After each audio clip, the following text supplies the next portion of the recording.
அனைவருக்கும் இனிய காலை வணக்கம். ஃபார்ம் கிராஜுவேட்ஸ் தமிழ்நாடு குழுவின் சார்பில் இன்று ஒரு தொழில்நுட்பம் நிகழ்ச்சியில் மீண்டும் உங்கள் அனைவரையும் சந்திப்பதில் மிக்க மகிழ்ச்சி அடைகிறேன். இன்று நாம் விவாதிக்க உள்ள தலைப்பு How to improve soil fertility. இந்த நிகழ்ச்சியை நமக்கு தொகுத்து வழங்குவதற்காக வருகை புரிந்துள்ளார் ஓய்வு பெற்ற முன்னாள் வேளாண்மை துணை இயக்குனர் திரு கே ராசு அவர்கள். திரு கே ராசு அவர்களை பற்றி ஒரு சில வார்த்தைகள். அவர் கடலூர் மாவட்டத்தை சேர்ந்தவர். சென்னையில் தற்போது செட்டிலாகி அங்கே பணி பார்த்து பணி புரிந்து அதன் பின்னர் அங்கேயே இருந்து அவருடைய தொழில்களை செய்து வருகிறார். காக்ஸ் என்ற நிறுவனத்தை, தொண்டு நிறுவனத்தை நடத்தி வருகிறார். காக்ஸ் என்பது வேளாண்மை மற்றும் தோட்டக்கலை பயிர்கள் தொடர்பான ஆலோசனைகளை வழங்கி விவசாயிகளுக்கு உதவி செய்யும் ஒரு தொண்டு நிறுவனமாகும். அந்த நிறுவனத்திலிருந்து பல்வேறு வகையான தொண்டு செயல்களை செய்து வருகிறார்.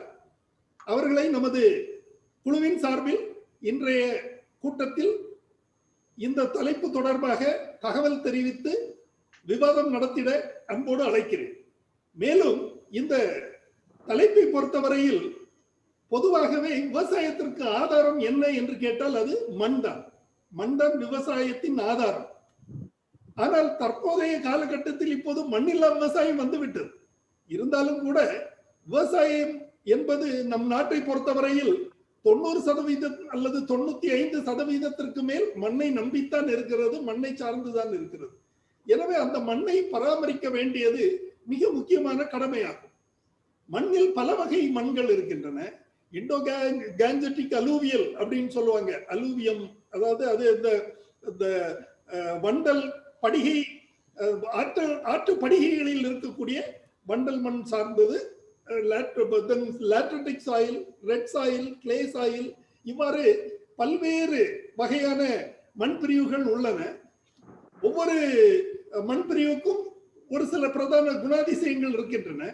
இருந்தாலும் அதில் மிக முக்கியமாக நாம் கவனிக்க வேண்டியது pH வேல்யூ, கார அமிலத்தன்மை தான்.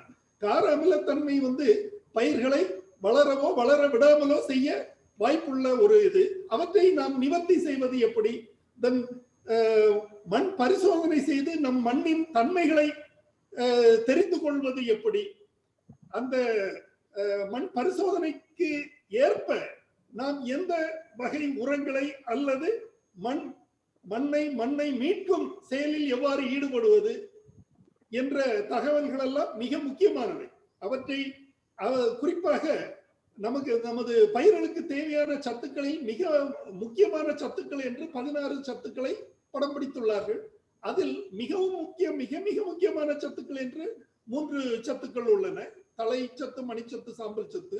இதர 13 சத்துக்கள் மைக்ரோ நியூட்ரியன், குறைந்த அளவில், பட் அவையும் முக்கியமான சத்துக்கள். அவை இல்லாமல் இருந்தால் பயிரில் வளர்ச்சியும் பாதிக்கும், மகசூலும் பாதிக்கும். சோ இவ்வாறு பல்வேறு விஷயங்கள் மண்ணில் உள்ளன. எனவே இந்த மண்ணை பராமரிப்பது எப்படி, மண்ணை பாதுகாப்பது எப்படி, மண்ணில் இருக்கும் சத்தை மீட்டெடுப்பது எப்படி என்ற தலைப்பு தொடர்பாக இன்றைய விவாதம் நடக்க உள்ளது. இதில் உங்களுக்கு நல்ல பல கருத்துக்களை தெரிவிக்க திரு ராசு அவர்கள் வருகை புரிந்துள்ளார்கள். மேலும் வழக்கம் போல நமது நிகழ்ச்சி இன்றுடன் 156 நிகழ்ச்சிகளை தாண்டியுள்ளது. 156 நிகழ்ச்சி என்பது பெரிய விஷயம். தினமும் நாம் இந்த நிகழ்ச்சியை நடத்தி வருகிறோம். இன்று ஒரு தொழில்நுட்பம், ஞாயிறு தவிர அனைத்து தினங்களிலும் நாம் இந்த தொழில்நுட்பத்தை நடத்துகிறோம். புதன் மற்றும் சனிக்கிழமைகளில் நாம் ஜூம் மீட்டிங் வாயிலாகவும், இதர நாட்களில் குழு சாட் மூலமாகவும் இந்த தகவல் விவசாயிகளுக்கும் இதர தொழில்நுட்ப அதிகாரிகளுக்கும் அலுவலர்களுக்கும் பட்டதாரிகளுக்கும் சென்று சேர்ந்தடைகிறது. இந்த தொழில்நுட்ப பரவலாக்கத்தில் நமக்கு துணை புரிய ஜூம் பிளாட்ஃபார்ம் அமைத்து கொடுத்து இந்த நிகழ்ச்சிகளை பதிவு செய்து நமக்கு யூடியூப் வழியாகவோ இதர மீடியாக்கள் வழியாகவோ நமக்கு உதவி செய்திட வருகை புரிந்துள்ளார் திருமதி சூர்யா நர்மதா அவர்கள். அவர்களையும் நமது குழுவின் சார்பில் இந்த மேடைக்கு வருக என வரவேற்கிறேன். இப்போது திரு ராசு அவர்களை நிகழ்ச்சியை துவக்குமாறு கேட்டுக்கொள்கிறேன். திரு ராசு அன்மியூட் பண்ணிக்கங்க. ராசு சார் அன்மியூட் பண்ணிக்கங்க. ராசு சார் அன்மியூட் பண்ணிக்கங்க. எஸ் சார், வாங்க.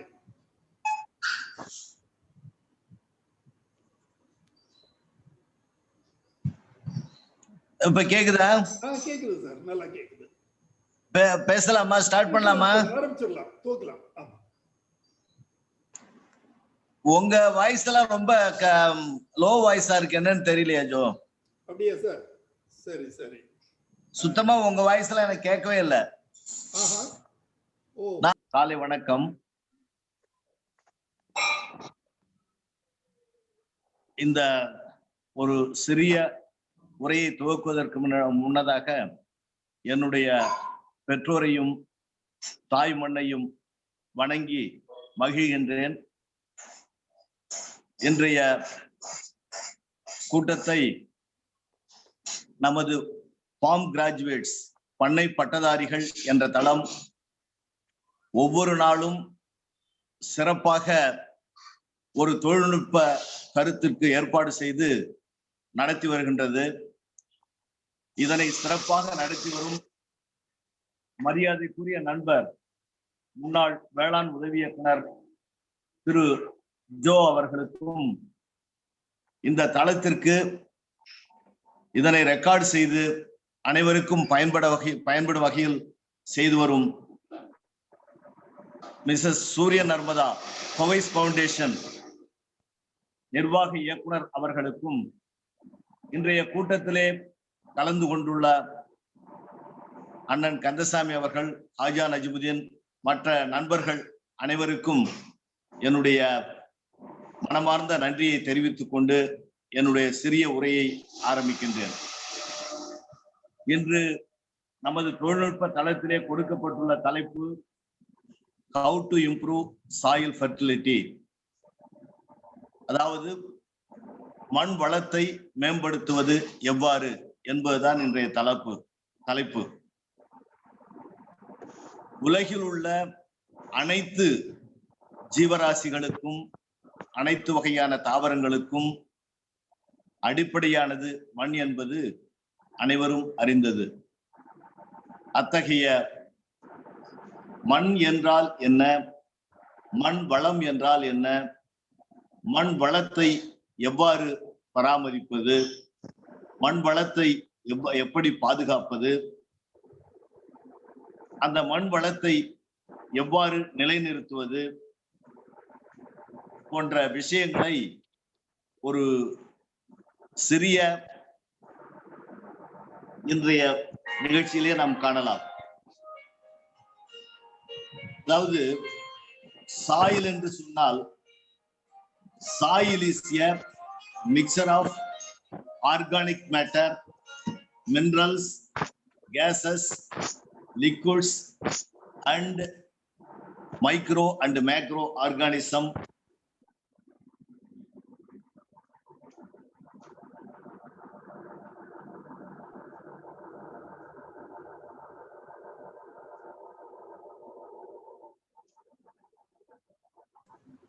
ராசு சார், வாய்ஸ் வரலையே. சாயிலை எப்படி டிஃபைன் பண்ணலாம்னா, தி unconsolidated mineral or organic material on the immediate surface of the earth that serves as a natural medium for the growth of plants அப்படின்னு சொல்லலாம். The upper limit of the soil is the boundary between soil and air, shallow water, live plants or plant materials that have not begun to decompose அப்படின்னு சாயிலை define பண்ணலாம். இன்னொரு வகையில வந்து சாயிலை வந்து நம்ம define பண்ணலாம். Soil is a natural resource that can be categorized into different soil types, each with distinct characteristics that provide growing benefits and limitations. Soil can be categorized into sand, clay, silt, peat, chalk and loam types of soil based on the size of the particle within the soil அப்படின்னு சொல்லலாம்.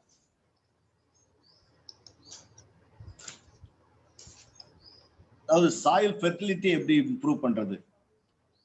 Soil fertility can be improved by incorporating cover crops that add organic matter to the soil,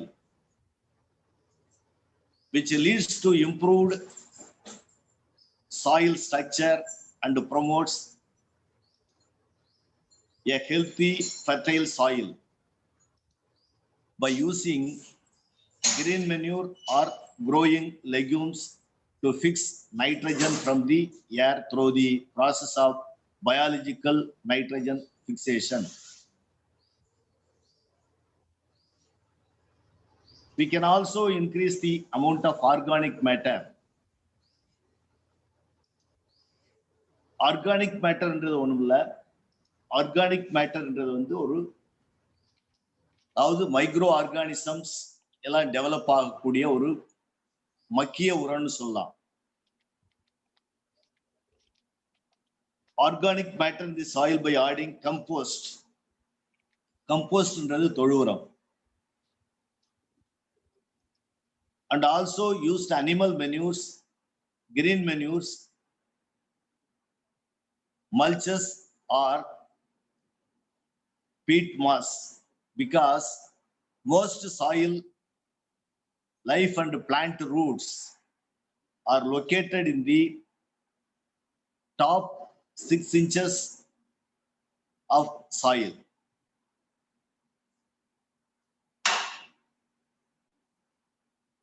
Poor soil எப்படி improve பண்றது? How do you improve poor soils? Digging over the soil னு சொல்றோம். Add some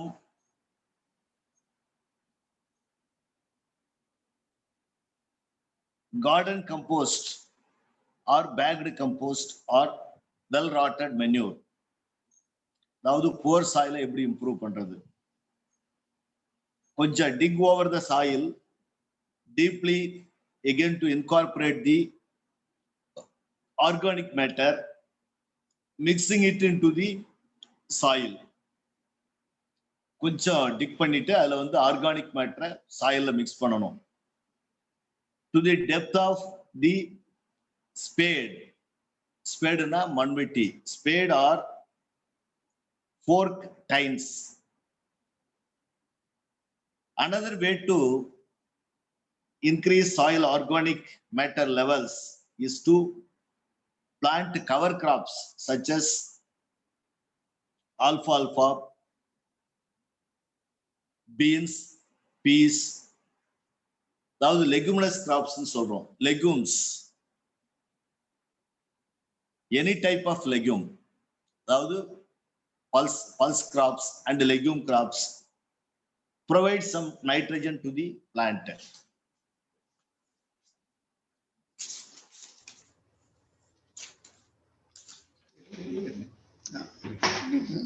Legume crops are an association. Legume crops என்ன பண்ணுது அப்படின்னா சாயில்ல association with certain bacteria, அதுல உள்ள root nodules that colonize the roots are able to convert nitrogen from the atmospheric air into a usable form for plants. இதுதான் வந்து bacteria பண்ணுது. அது root nodules வந்து இருக்கக்கூடிய பாக்டீரியா பண்ணக்கூடிய வேலை. பேரன் சாயில வந்து எப்படி நாம வந்து மோர் ஃபெர்டைல் ஆக்குறது அப்படின்றத பாக்குறோம். வாட்டர் ஹார்வெஸ்டிங் வந்து ஒரு முக்கியமான method. Water harvesting, since the soil was eroded, they first set up water harvesting structures, trenches and percolation tanks. Sapling plantation ஒரு method. Water harvesting is incomplete without planting. Planting இல்லைன்னு சொன்னாக்கா நம்ம வந்து water harvesting பண்றதுல அர்த்தம் இல்லாம இருக்கும். In the arid region, fencing வந்து ஒரு முக்கியமான இது. Arid regions, firing வந்து ரொம்ப காமனா இருக்கு பிளான்ட்ஸ்ல. அதை வந்து நாம கண்ட்ரோல் பண்றதுக்கு வந்து fencing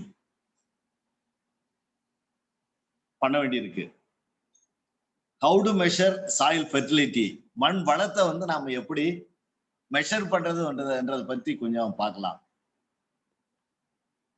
How to measure soil fertility? The measurement of fertility of the soil is usually done by chemical analysis for plant nutrients, such as nitrogen, phosphorus, potash, and NPK எல்லாருக்கும் தெரியும், மேக்ரோ எலிமெண்ட்ஸ். அடுத்தது வந்து secondary nutrients. அதுக்கப்புறம் வந்து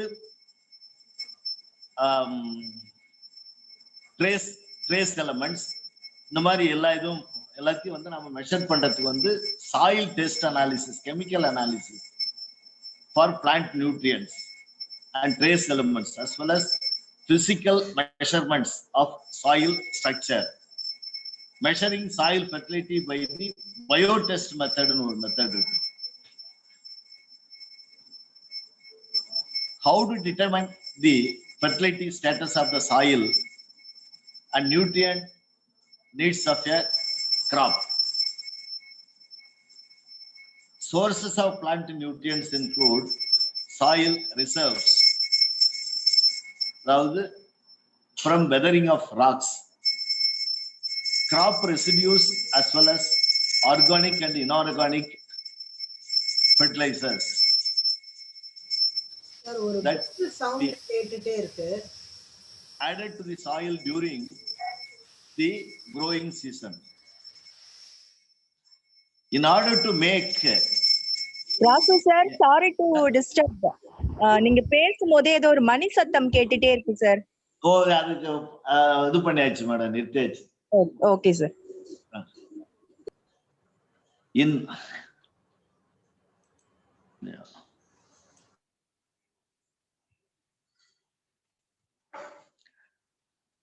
For farmers' observations of crop growth and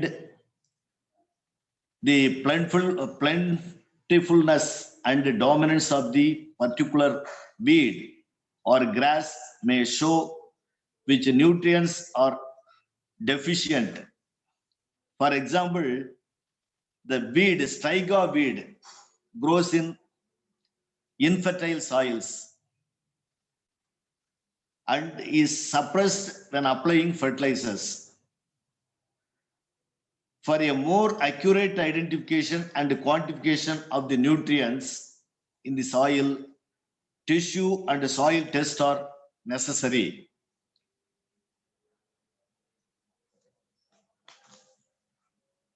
எந்தெந்த சாயில வந்து fertile சாயில்னு சொல்லலாம். Generally, dark colored soils are assumed to be fertile and high in organic matter. Soils with a loamy texture, Vandelman, are also assumed to be more fertile than sandy soils. ஏன் வந்து sandy soilsல வந்து nutrients கம்மியா இருக்குன்னு சொல்றோம்னா, sandy soils வந்து easily susceptible to erosion அப்படின்றது எல்லாருக்கும் தெரியும். அதுல உள்ள இருக்கக்கூடிய நியூட்ரியன்ஸ்லாம் வந்து எரோட் ஆயிட்டு போயிடும். Symptoms வந்து observed in a plant could be a result of certain symptoms observed in a plant could be a result of nutrient deficiencies, disease, or pest damage. It is important to examine closely the plant leaves, stem, and roots to check for insects or signs of disease. Visual observations assume that what is deficient in a crop is symptomatic of What is lacking in the soil? A nutrient deficiency is suspected when the plant shows the following characteristics. Very poor, அதாவது ஒரு சாயில nutrients கம்மியா இருக்குன்றது எப்படி நாம வந்து analyse பண்றது அப்படின்றத பத்தி இப்ப பார்க்க போறோம். அதுல வெரி புவர் இனிஷியல் growth ஒன்னு, ரெண்டு வந்து ஸ்டாண்டிங் இன் ஏர்லி growth, ஸ்டண்டிங்னா குட்டையா வந்து வளருது. Very poor initial growth, stunting in early growth, restricted or abnormal root growth, maturing too early or too late. Growth is different from crops growing close by. Poor quality products, nutrients கம்மியா இருந்ததுன்னா அதுல வரக்கூடிய அதை பார்த்தோம்னா appearance, taste, firmness, moisture content எல்லாமே வந்து ப்ராடக்ட்ஸ்ல வந்து reflect ஆகும். Leaf symptoms may point to deficiency of specific nutrients.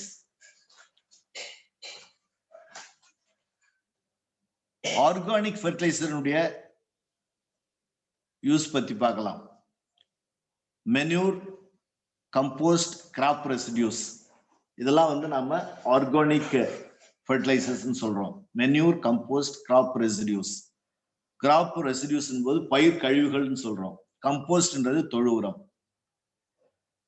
Organic fertilisers are materials derived from organic fertilizers are materials derived from plant and animal droppings. அதாவது வந்து animal கிட்ட இருந்தும் பயிர்ல இருந்து கிடைக்கக்கூடிய கழிவுகளை தான் வந்து நாம வந்து கிராப் ரெசிடியூஸ், அதை தான் நாம ஆர்கானிக் மென்யூர்ஸ் சொல்றோம். such as weed residues, களை கழிவுகள், tree prunings,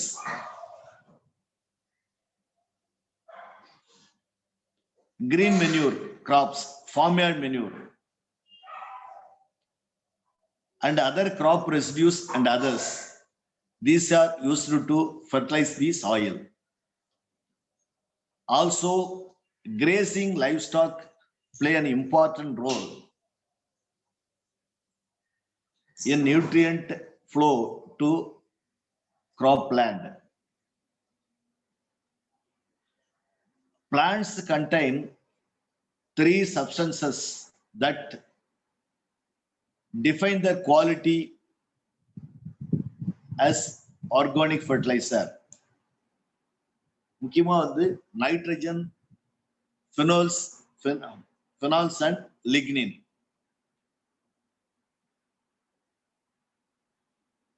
நியூட்ரியன்ட் கண்டென்ட் வந்து சம் ஆர்கானிக் மெட்டீரியல்ல எந்த அளவு இருக்கு அப்படின்றத பத்தி நாம வந்து பார்க்கலாம். Organic மெட்டீரியல்ஸ்ல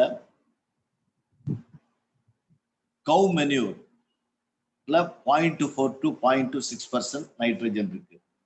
hours manure 0.5 to 0.7% nitrogen. Goat மென்யூர்ல வந்து 1.4% nitrogen. Sheep manure 0.7%. Human waste 2% nitrogen. Pig manure 0.5%. Poultry manure 1.1 to 1.15%. Rabbit manure 1.1 to 2.4%. Mixed animal manure 0.7%. Compost, household compost வந்து 0.5% இருக்கு.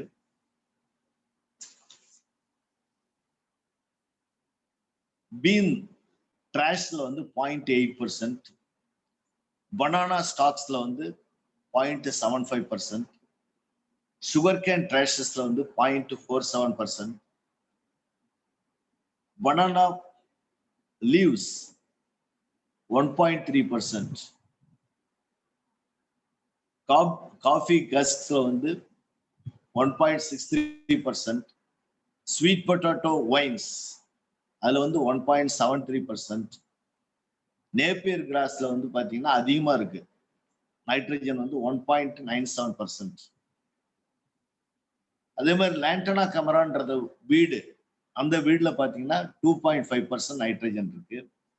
கஜானஸ் கஜான் 3.62%, டெஸ்மோடியம் 3.44%, சோயாபீன்ல வந்து 3.52% நைட்ரஜன், லேப்ல 4.02%, கிரவுண்ட்நட்ல வந்து 3.79%.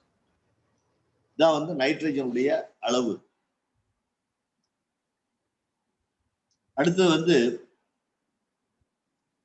இந்த எர்த்வொர்ம்ஸ் வந்து play important role in fertilising தி சாயில்ன்றது எல்லாருக்கும் தெரியும்.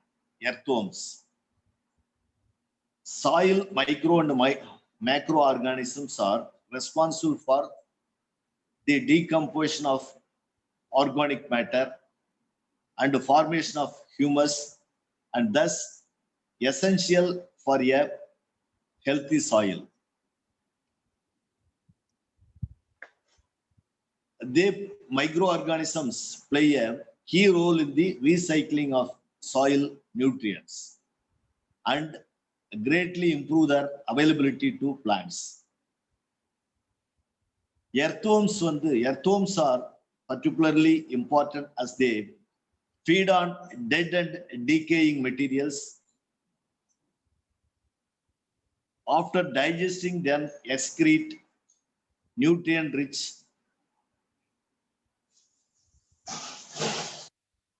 dust. Earthworms are promoted by the abundance of good compost. அந்த மாதிரி வந்து நம்ம எர்த்வொர்ம்ஸை வந்து நம்ம வெர்மி கம்போஸ்டா வந்து எர்த்வொர்ம்ஸ் மூலமா வெர்மி கம்போஸ்ட் ப்ரொடியூஸ் பண்ணி அதை வந்து நாம அதிகமா வந்து கிராப்புக்கெல்லாம் வந்து யூஸ் பண்ணலாம். அதாவது ஃபீல்டு கிராப்ல இருந்து, வெஜிடபிள்ஸ்ல இருந்து, ஹார்டிகல்ச்சர் கிராப்ல இருந்து எல்லா கிராப்புக்கும் வந்து பாத்தீங்கன்னா இன்னைக்கு வந்து வெர்மி கம்போஸ்ட் வந்து ஒரு பெரிய வரப்பிரசாதமா இருக்கு. எல்லா கம்போஸ்டையும் விட வெர்மி கம்போஸ்ட் வந்து இடும்பொழுது நிச்சயமா வந்து ஈல்டு இன்க்ரீஸ் ஆகுது, சாயிலுடைய ஃபெர்டிலிட்டி இன்க்ரீஸ் ஆகுது என்பதுல எந்த விதமான மாற்று கருத்தும் கிடையாது. வெர்மி கம்போஸ்ட் வந்து ப்ரொடியூஸ் பண்றது முறையும் வந்து மெத்தடும் வந்து ரொம்ப ஈஸியான முறைகள் தான். பெரும்பாலான விவசாயிகள் இப்போ வந்து மண்புழு உரத்தை தாங்களே தயார் செய்து தங்களுடைய வயல்களுக்கு வந்து இப்போ அப்ளை பண்ணிட்டு வராங்க. ரொம்ப ஈஸியான மெத்தட் அது. வெர்மி கம்போஸ்ட் மட்டுமல்ல, பயோ ஃபெர்டிலைசரை பொறுத்த வரையில ஒவ்வொரு கிராப்புக்கும் வந்து நாம வந்து பயோ ஃபெர்டிலைசர் வந்து, அதாவது சீட் ட்ரீட்மெண்ட்ல இருந்து, நர்சரி சீட் ட்ரீட்மெண்ட்ல இருந்து, சாயில் அப்ளிகேஷன்ல இருந்து, சாயில் பேசல் அப்ளிகேஷன்ல இருந்து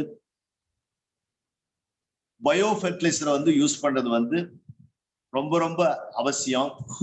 அப்படி பண்ணும்பொழுது டெஃபினட்டா வந்து சாயில் ஃபெர்டிலிட்டி இன்க்ரீஸ் ஆகுது என்பதுல எந்த விதமான மாற்று கருத்தும் கிடையாது.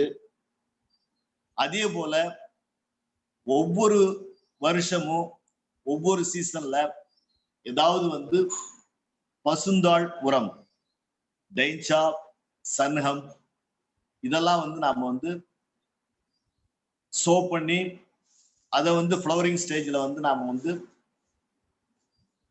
கட் பண்ணி ஃபீல்டுல விழுதோம்னா அதனால வந்து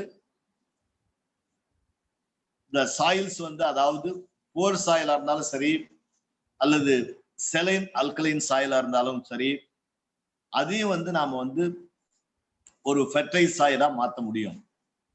கிரீன் மென்யூர்ஸை வந்து நாம கண்டினியூஸா வந்து நாம அப்ளை பண்றது மூலம் இதெல்லாம் செய்ய முடியும். எனவே இப்ப நாம சாயில் ஃபெர்டிலிட்டியை வந்து இம்ப்ரூவ் பண்றதுக்கு வந்து ரொம்ப அவசியமா இருக்கு. ஏன்னா சாயில் ஃபெர்டிலிட்டி, சாயிலுடைய ஸ்டேட்டஸ் வந்து இப்ப ஸ்டாட்டிஸ்டிக்ஸ் என்ன சொல்லுதுன்னா, சாயில்ல இருக்கக்கூடிய நியூட்ரியன்ஸ் எல்லாம் வந்து டெப்ளீட் ஆயிட்டுது ஒண்ணு. இன்னும் சில கருத்து வந்து பாத்தீங்கன்னாக்கா, சாயில் வந்து இன்ஃபெர்டைல் ஆயிட்டு, அதாவது மலட்டுத்தன்மையை அடைந்து விட்டது. காரணம், அதாவது நாம வந்து போதுமான அளவு ஆர்கானிக் அங்கக பொருள்களை வந்து நாம வந்து சாயிலுக்கு வந்து இடாததால, இன்ஆர்கானிக் ஃபெர்டிலைசரை கண்டினியூஸா யூஸ் பண்ணதால நம்ம சாயில்ல வந்து சாயில் மலட்டுத்தன்மை அடைந்து விட்டது என்ற கருத்து பெரும்பாலான விவசாயிகளிடையே வந்து பரவி வருகின்றது. இந்த கருத்தை போக்குவதற்கு தான் இப்ப வந்து நாம என்ன சொல்றோம், அதாவது எந்தெந்த வகையில வந்து ரெசிடியூஸ் கிடைக்குமோ, கழிவுகள், பண்ணை கழிவுகள், அதாவது பண்ணை கழிவுகளை வந்து அனைத்தையும் வந்து நாம வந்து நல்ல தரமான உரமாக்கி, இந்த பண்ணை கழிவுகளை வந்து தரமான உரமாக்குவதற்கு மண்புழு மட்டுமல்ல, இயற்கையான முறையில இப்ப நம்ம டீகம்போசரே வந்து நம்ம இதுல கிடைக்கும், டிஎன்ஏல. இதெல்லாம் பயன்படுத்தி மார்க்கெட் கழிவுகளையும் வந்து நாம வந்து மண்புழு உரமா மாற்றலாம். மார்க்கெட் கழிவுகள், vegetable market, fruit market, flower markets கிடைக்கக்கூடிய அனைத்து வகையான மார்க்கெட் கழிவுகளையும் வந்து நாம வந்து நல்ல தரமான மண்புழு உரமாக மாற்றி, கம்போஸ்ட், தொழு எருவிலிருந்து மண்புழு உரமாக மாற்றி, அனைத்து, அதாவது வந்து கிராப்னாக்கா பேடினா 1 டன்னு ஒரு ஏக்கருக்கு, பேடி, சுகர் கேன், காட்டன் எல்லாம் ஒவ்வொரு டன்னு, மற்ற கிராப்புக்கெல்லாம் வந்து ஒரு 1/2 டன்னு போட்டாலே போதும். வெஜிடபிள்ஸுக்கெல்லாம் வந்து வெஜிடபிள்ஸுக்கு ரொம்ப கம்மியான அளவு, ட்ரீ பிளான்ட்ஸுக்கெல்லாம் வந்து 5 kgs இந்த மாதிரி நாம வந்து வெர்மி கம்போஸ்டையும் அப்ளை பண்ணி மண்ணுடைய ஃபெர்டிலிட்டியை, அதாவது வளத்தை மேம்படுத்தி, மண் வளத்தை மேம்படுத்துவது மட்டும் முக்கியமல்ல, மண் வளத்தை நிலைநிறுத்துவது, பாதுகாப்பது, அது ரொம்ப முக்கியம்.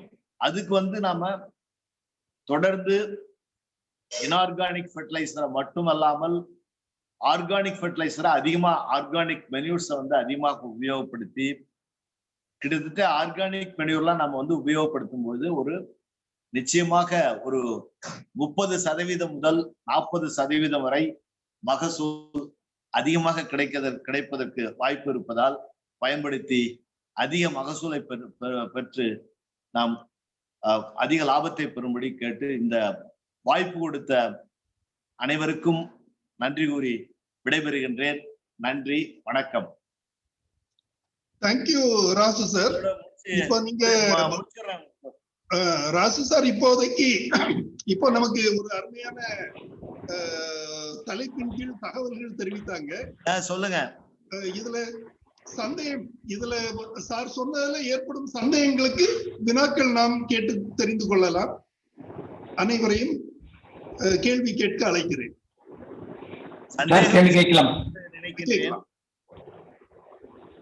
Sir Kandasamy sir, please. வணக்கம் ராஜு சார். வணக்கம், நான் குணசேகரன், ஈரோடு ரிட்டையர்ட் ஜேடிஏ பேசுறேன். சொல்லுங்க சார். ராஜு சார் சௌக்கியங்களா சார்? வணக்கம்.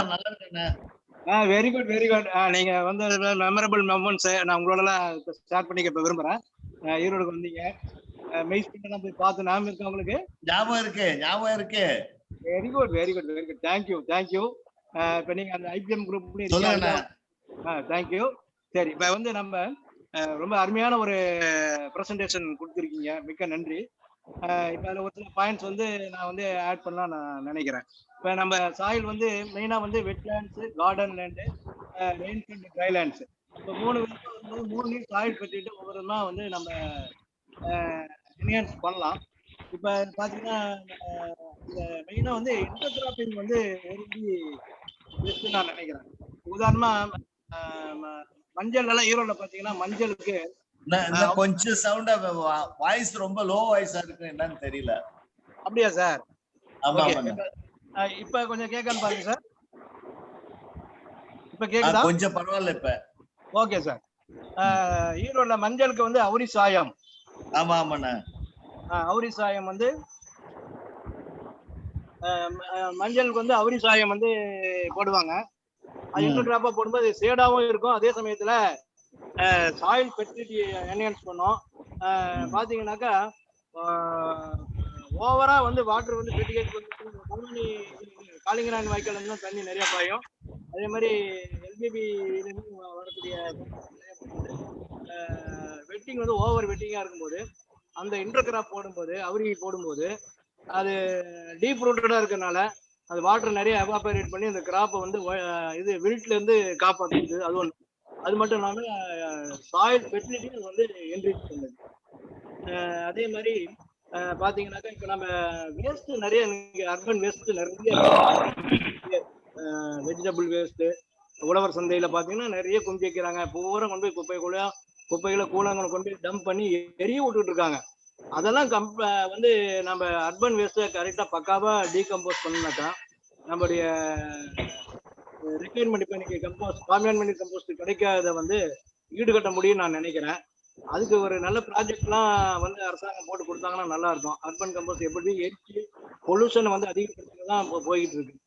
இப்போ அதே மாதிரி நம்ம ஃபார்மர்ஸ்க்கு இப்போ நம்ம நிறைய எஜுகேட் பண்ணிட்டு தான் இருக்கோம். அவங்க வீட்டில் இருக்கக்கூடிய கழிவுகளை எல்லாமே farm manure, waste, farm yard waste, household வேஸ்ட்லாம் நம்ம இப்போ கிச்சன் கார்டன் அதுக்கெல்லாம் எப்படி தயார் பண்ணுறது சொல்லிட்டு இருக்கோம். இப்போ இந்த பயோ டீகம்போசருங்கிறது ரொம்ப ஒரு நல்ல ஒரு அருமையான ஒரு இதாக இருக்குங்க. இன்னைக்கு ஈரோடு டிஸ்ட்ரிக்ட்ல பார்த்தீங்கன்னாக்கா எல்லாமே நிறைய வந்து இந்த பயோ டீகம்போசர் யூஸ் பண்ண ஆரம்பிக்கிறாங்க. பயோ டீகம்போசர் வந்து பார்த்தீங்கன்னாக்கா போதுமான அளவு கிடைக்குதுல்ல, டிஎன் சப்ளை இருக்குல்ல நினைச்சேன். கொடுக்குறாங்க சார், கேவிகே மைராடா கொடுக்குறாங்க. போதுமான அளவு கிடைக்குது சார், கிடைக்குது நிறைய. கேவிகேஸ் எல்லாம் நிறைய ப்ரொடக்ஷன் பண்ணி கொடுக்குறாங்க சார். சரி சரி. இப்ப அதனால என்னன்னா ஒரு 6 months மக்கறதுக்கு ஆகுதுனாக்கா இப்ப நம்ம இந்த இது யூஸ் பண்ணும்போது பயோ டீகம்போஸ் யூஸ் பண்ணும்போது ஒரு டேஸ்லயே வந்து டீகம்போஸ் ஆயிருக்கு. அது மட்டும் இல்லாம இந்த பயோ டீகம்போசருக்கு வந்து ஒரு நல்ல பெனிஃபிட் என்ன என்னுடைய எக்ஸ்பீரியன்ஸ்ல பார்த்தேன் அப்படின்னு சொல்லி அதை வந்து இங்க ஷேர் பண்ணிக்க விரும்புறேன். ஒரு ஃபார்மர் வந்து என்ன பண்ணாருனாக்கா போர்வெல் கார்டன் லேண்ட் அவருக்கு சுகர் கேன் கல்டிவேட் பண்ணிட்டு இருந்தாரு. இந்த போர் தண்ணி வந்து ஒரு குட்டையில எடுத்து விட்டு அந்த குட்டையில திரும்பி அதை இரிகேட் பண்ணிட்டு இருந்தாரு. அதனால என்னாச்சுன்னா நிறைய பாசம் படர்ந்து சாயில் பூரா மூடி கிராப் க்ரோத்தே வந்து என்ன பூரா வெளுத்து போயிருந்தது சுகர் கேன். அப்புறம் அப்ப அந்த ஒரு ஸ்டேஜ்ல அவருக்கு ஒரு 2 ரெக்கமெண்டேஷன் அந்த ஃபார்மருக்கு நான் கொடுத்தேன். ஒண்ணு வந்து அந்த குட்டையில இருக்கிற பாசி வளர்றதை வந்து வாத்து ஒரு 2 வாத்து வாங்கி குட்டையில விடுங்க, இந்த போர்வெல் குட்டையில விடுங்கன்னு சொன்னேன். அது வந்து கிளறி விட்டு அந்த பாசியெல்லாம் சாப்பிட்றது ஒண்ணு, அப்புறம் அது இல்லாம கிளறி விட்டு அந்த பாசியை வராம பாத்துக்கிறது ஒண்ணு.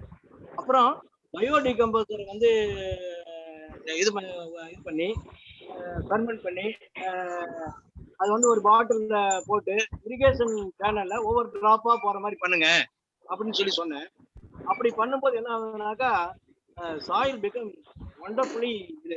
அதில் பார்த்தீங்கன்னா நிறைய எர்த்தோம்லாம் நிறைய வந்துருச்சு. அதுக்கப்புறம் பார்த்தீங்கன்னா அந்த சாயில் வந்து போரஸ் ஆயிடுச்சு, அந்த பாசியெல்லாம் எதுவும் இல்லை. இது மாதிரி இருக்கும்போது இந்த பயோ டீகம்போசர் வந்து ஒரு ஒண்டர்ஃபுல்லான ஒரு இதை தெரியுது சார் இன்னைக்கு சூழ்நிலையில. அந்த அர்பன் வேஸ்ட்லாம் நம்ம வந்து house hold waste, urban waste இதெல்லாம் வந்து நம்ம வந்து ப்ரொபோஸ் பண்றதுக்கு அந்த பயோ டீகம்போசர் ரொம்ப அதுக்கு உங்களுடைய கருத்துக்கள் நீங்க சொல்லலாம். மற்றபடி ட்ரைல என்ன நம்ம already we are doing lot of things.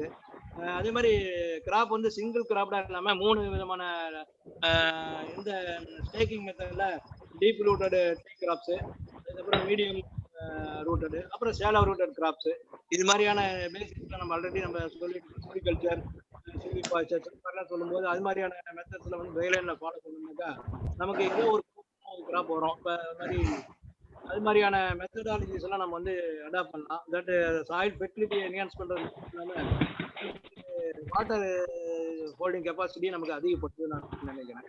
அது மாதிரி கார்பன் கண்டென்ட்டை வந்து அதிகப்படுத்துறதுக்கு ஆர்கானிக் கண்டென்ட் வந்து ஆர்கானிக் மேட்டர் நமக்கு அவைலபிள் இருந்தாலும் கூட அது வந்து ப்ராப்பரா வந்து நிறைய இருக்கு, வாய்ப்புகள் நிறைய இருக்கு. அர்பன் வேஸ்ட், சிட்டி வேஸ்ட், உழவர் சந்தை வேஸ்ட் இதெல்லாம் நம்ம கன்வெர்ட் பண்ணலாம் நிறைய. அதெல்லாம் எரிச்சு தான் விட்டுருக்காங்க. அதே மாதிரி சுகர் கேன் கிராசஸ் பூரா எரிச்சு விட்டுருக்காங்க. இப்ப ஓரளவுக்கு ஒரு அவேர்னஸ் நிறைய வந்துருக்கு. அதனால வந்து கிராசஸ்லாம் யாரும் எரிக்கிறது கிராசிங் பண்ணி அது வந்து அப்படியே மல்ச்சிங்கா யூஸ் பண்றாங்க. அதனால மல்ச்சஸ் வந்து பயோ மல்ச்சஸ் வந்து வெரி வெரி எஃபெக்டிவ். இப்போ நம்ம இந்த பாலித்தீன் மல்ச்சை விட பயோ மல்ச் வந்து நல்ல வீட் கண்ட்ரோலுக்கும் எஃபெக்டிவா இருக்கு. அதே சமயத்துல மாய்ஸ்சர் கண்டென்ட் வந்து ரீடைன் பண்றதுக்கு, அதுக்கு பிறகு சாயில் ஃபெர்டிலிட்டியை ஆட் பண்றதுக்கு, ஆர்கானிக் கண்டென்ட் ஆர்கானிக் கார்பனை ஆட் பண்றதுக்கு எல்லாத்துக்கும் வந்து இந்த மல்ச்சிங் வந்து பயோ மல்ச்சிங் வந்து ஒரு நல்ல யூஸ்ஃபுல்லாக இருக்கக்கூடிய ஒரு சமாச்சாரம். அது அந்த ஜீரோ பட்ஜெட் நேச்சுரல் ஃபார்மிங்ல அவங்க வரவங்க எல்லாம் நிறைய அடாப்ட் பண்ணிட்டு இருக்காங்க. இப்ப நிறைய பண்ணிட்டு இருக்காங்க. இப்ப அதெல்லாம் நம்ம வந்து ஃபார்மர்ஸ்க்கு வந்து சொல்லலாம் நான் நினைக்கிறேன். I want to add these points to your lecture sir. Thank you very much. Thank you mister Gunasekaran sir. நான் பேசலாமா சார்? ஒரு second Rasu sir, miss Nithya Babu ஒரு கேள்வி கேட்டிருக்காங்க. நித்யா பாபு ப்ளீஸ் உங்க கேள்விகளை கேளுங்கம்மா.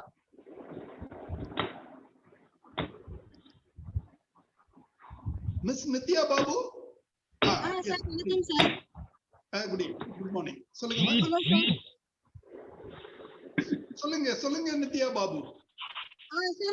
அந்த இதுதான் நம்ம ரீகம்போசர் வந்து இப்ப ராம்நாட்ல இருக்கே நம்ம பர்ச்சேஸ் வாங்கிக்கலாமா, இல்ல நம்ம ஹோம் கிச்சன் கார்டனுக்கு அதை யூஸ் பண்ணோம்னா நம்ம வீட்டு ஹோம் வேஸ்ட் எல்லாம் அதுல யூஸ் ஆகுமான்றதுக்காக தான் சார் கேட்டிருந்தேன். ராசு சார் சார் அந்த டிஎன்ஏயு டீகம்போசர் யூஸ் பண்ணலாமான்னு கேட்டிருக்காங்க ஃபார் ஹோம் லெவல். ஆமாங்க மேடம். ஆமா ராசு சார் தாராளமா யூஸ் பண்ணலாம். பயோடெக்னாலஜி தாராளமா யூஸ் பண்ணலாம். Okay sir. Thank you sir. நீங்க டிஎன்ஏயு ப்ராடக்ட்டா இருக்குது. அத மாதிரி ஆன்லைன்ல பல கம்பெனிஸும் கொடுக்கறாங்க. எல்லாமே நல்லா இருக்கிறதா ஃபார்மர்ஸ் சொல்றாங்க.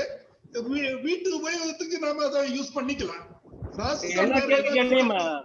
எல்லா கேவிகளையும் விற்கிறாங்க. எல்லா கேவிகளையும் ப்ரொடியூசிங் அண்ட் செல்லிங்.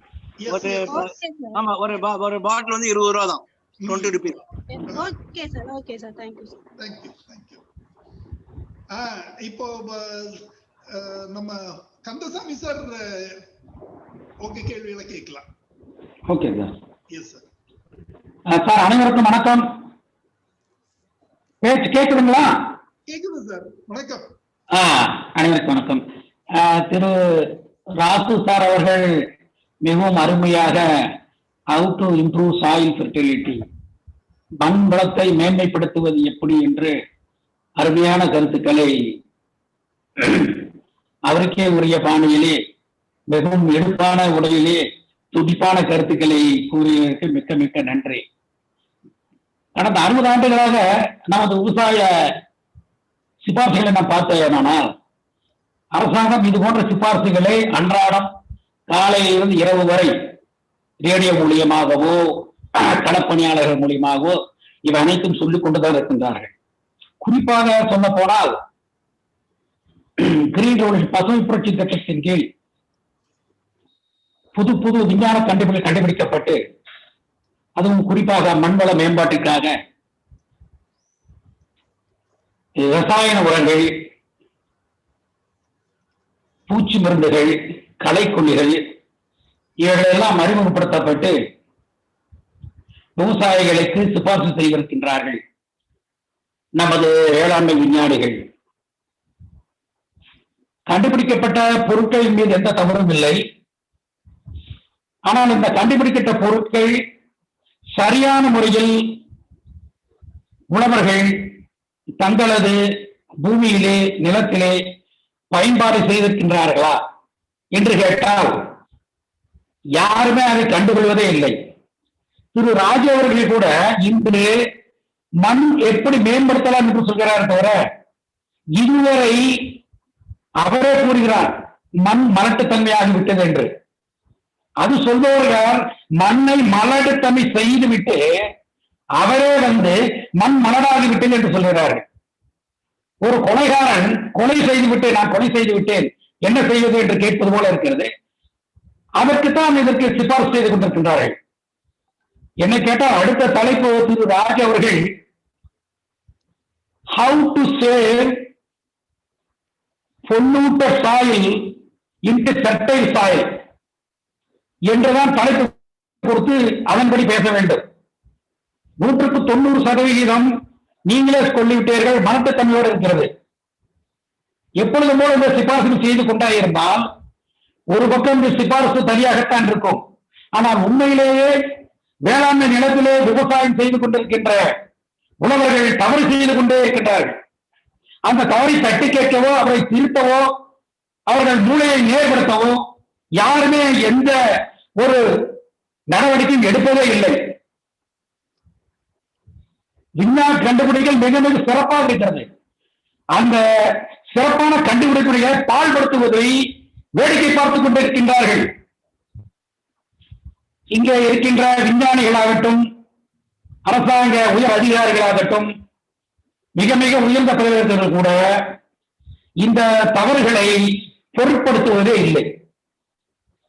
இப்படி இருக்கின்ற காலகட்டத்தில் இந்த நீங்கள் கூறுகின்ற பரிந்துரைகள் எந்த அளவு விவசாயத்துக்கு பாதுகாப்பளிக்கும், இனி எப்படி இந்த நிலம் மேம்படும் என்ற கேள்வியை நான் எழுப்பி எனது இந்த சிற்றுரை முடிக்கின்றேன். நன்றி, வணக்கம்.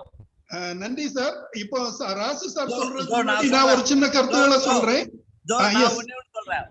சொல்லுங்க சார். ஒரே ஒரு கருத்து சொல்றேன். சொல்லுங்க. இப்ப சார் சீனியர் ஆபீசர் என்ன சொன்னாங்கன்னா, இது மாதிரி ஒரு கொலைகாரன் கொலை செய்துவிட்டு அதை நியாயப்படுத்துகிறார் என்று சொன்னார். அதாவது நான் என்ன சொன்னேன்னா, மண் மலட்டுத்தன்மை ஆகிவிட்டது என்று பரவலாக பேசப்படுகிறது என்றுதான் சொன்னேன். மண் மலட்டுத்தன்மை ஆகிவிட்டது என்று சொல்லவில்லை. மண் மலட்டுத்தன்மை ஆகிவிட்டது என்று பரவலாக பேசப்படுகிறது என்றுதான் நான் சொன்னேன். அதை அவர் சார் என்னன்னாக்கா இது மாதிரி ஒரு ஒப்பீனியன் எடுத்துக்கிட்டாங்க. ஆனால் அது உண்மை அல்ல. இப்பொழுது விவசாயிகள் விழித்துக் கொண்டு பெரும்பாலான விவசாயிகள் அதாவது தொழு உரத்தையும் மண்புழு உரத்தையும் எந்த அளவுக்கு உபயோகப்படுத்த முடியுமோ அந்த அளவுக்கு உபயோகப்படுத்த வருகின்றார்கள் என்பதுதான் நிதர்சனமான உண்மை. அதாவது பெரிய விவசாயிகள் கிடைக்க முடியாத, அதாவது பெரிய விவசாயிகள் கிட்டத்தட்ட பெரிய விவசாயிகள் சொன்னா நம்ம 10 ஏக்கருக்கு மேல உள்ள விவசாயிகள் சொல்றோம்.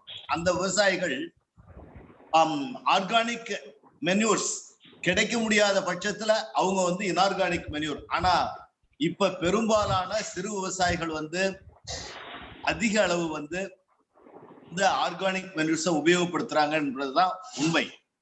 அது இப்ப ஏன்னா இப்ப ஒரு சைக்கிளிங் வரும்பொழுது எல்லாமே இப்ப இதாகிட்டு வருது. அதாவது சேஞ்சஸ் வந்துகிட்டு இருக்கு. அதனால இன்ஆர்கானிக் ஃபெர்டிலைசர்னுடைய இதை குறைச்சிக்கிட்டே வராங்க. அது நிதர்சனமான உண்மை. இன்ஆர்கானிக் ஃபெர்டிலைசர் அதிகமாக உபயோகப்படுத்துவது குறைக்கப்பட்டு வருகின்றது. ஆர்கானிக் மென்யூர்ஸ் அதுக்கு எல்லா வகையிலையும் நாம பயிற்சி எல்லாம் டிஎன்ஏயும் பயிற்சி கொடுத்துக்கிட்டு இருக்கு, டிபார்ட்மெண்ட்டும் பயிற்சி கொடுத்துக்கிட்டு இருக்கு. ஒரு தனி விங்கே எல்லா இடத்துலயுமே டிபார்ட்மெண்ட்லயே இருக்கு. அக்ரிகல்ச்சர் டிபார்ட்மெண்ட்லயே ஆர்எஃப்எஸ்னு ஒரு ஸ்கீம் இருக்கு. அந்த ஸ்கீம்ல பாத்தீங்கன்னாக்கா எல்லாமே ஆர்கானிக் மென்யூரை நாம ப்ரொடியூஸ் பண்றது, அதை யூஸ் பண்றது, அதுக்கு அவேர்னஸ் கிரியேட் பண்றது எல்லாமே நடந்துகிட்டு தான் வருது. ஆனா அந்த மலட்டுத்தன்மை ஆயிட்டுதுன்னு நான் சொல்ல வரல. அப்படி பரவலாம பேசிக்கிட்டு இருக்காங்க. அதை நாம குறைக்கிறதுக்கு நிறைய நடவடிக்கை எடுத்துக்கிட்டு இருக்கோம் தான் சொல்லியிருக்கேன் என்பதை நான் அண்ணன் அவர்களுக்கு தெரிவித்துக் கொள்கிறேன். நன்றி சார். நன்றி ராசு சார். நான் ஒரு கருத்து சொல்லிடுறேன். சொல்லுங்க. அதாவது இது நம்மளுடைய அக்ரிகல்ச்சரை பொறுத்தவரையில ஆரம்பத்தில இருந்து அனலைஸ் பண்ணோம்னா ரொம்ப தெளிவாக அது நமக்கு புரியும். 1950களுக்கு முன்னாடி நம்ம நாட்டின் உற்பத்தி வந்து ஒரு டன்னுக்கு கம்மியாத்தான் இருந்தது. நான் ஏற்கனவே பல மீட்டிங்ல சொல்லி இருக்கிறேன். சுமார் 850 கிலோ ஒரு ஹெக்டருக்கு. இதுதான் உற்பத்தி திறன் 1950களுக்கு முன்னாடி. தமிழ்நாட்டுல கொஞ்சம் அதிகமா இருந்தது. நான் சொல்றது நேஷனல் ஆவரேஜ். அதுக்கப்புறம் பசுமை புரட்சி அதனால்தான் இன்ட்ரோடியூஸ் ஆகப்பட்டது. பட்டினி, அதாவது மனிதர்கள் எல்லாருக்கும், தமிழகத்துல கூட நிறைய பேர் வந்து அரிசி சாதம் சாப்பிடுறவங்க ரொம்ப கம்மி. ஏன் கம்மின்னா அது விலை அதிகம்ங்கிறது மட்டும் இல்ல, அது கிடைக்காது, கிடைப்பதற்கு அரிது, அந்த அளவுக்கு இருந்தது. நல்ல வசதி வாய்ப்புகள் உள்ளவங்க மட்டும்தான் சாப்பிட முடியும் அரிசி சாதம். மற்றவங்க கேப்ப அது இது சத்து உள்ள பொருளா இருந்தாலும் அந்த அரிசி சாதம் சாப்பிடுறது ஒரு கௌரவமான ஒரு விஷயமா இருந்தது. ஏனென்றால் அதன் உற்பத்தி கம்மியா இருந்தது.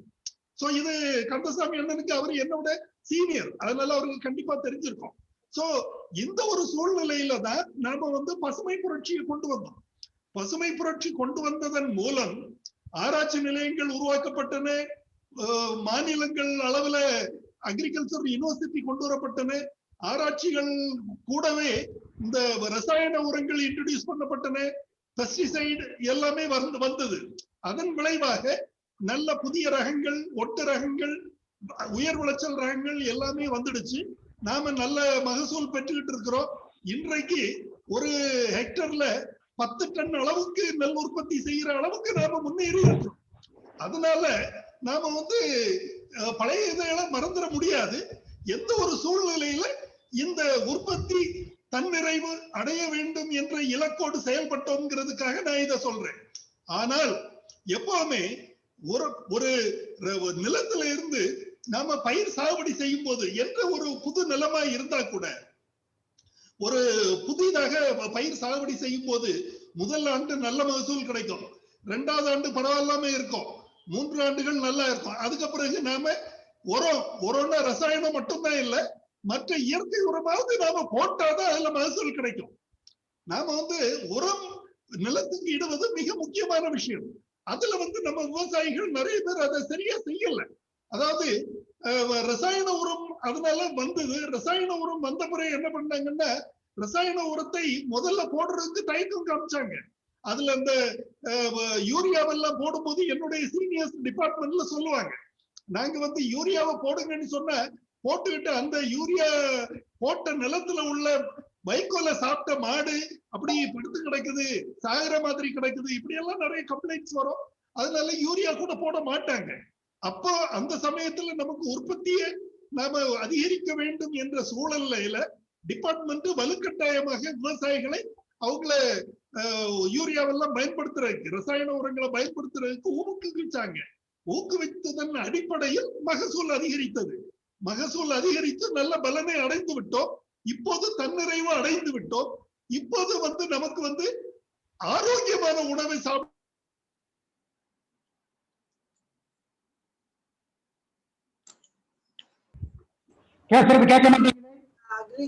ஜோ சார் கேக்கல சார். ஜோ சார் திடீர்னு வால்யூம் கட் ஆயிருக்கு. கேக்கல ஜோ சார், கொஞ்சம் சட்னி. ஜோ சார் வால்யூம் கேக்கல. ஜோ சார் நீங்க பேசுறது கேக்கல.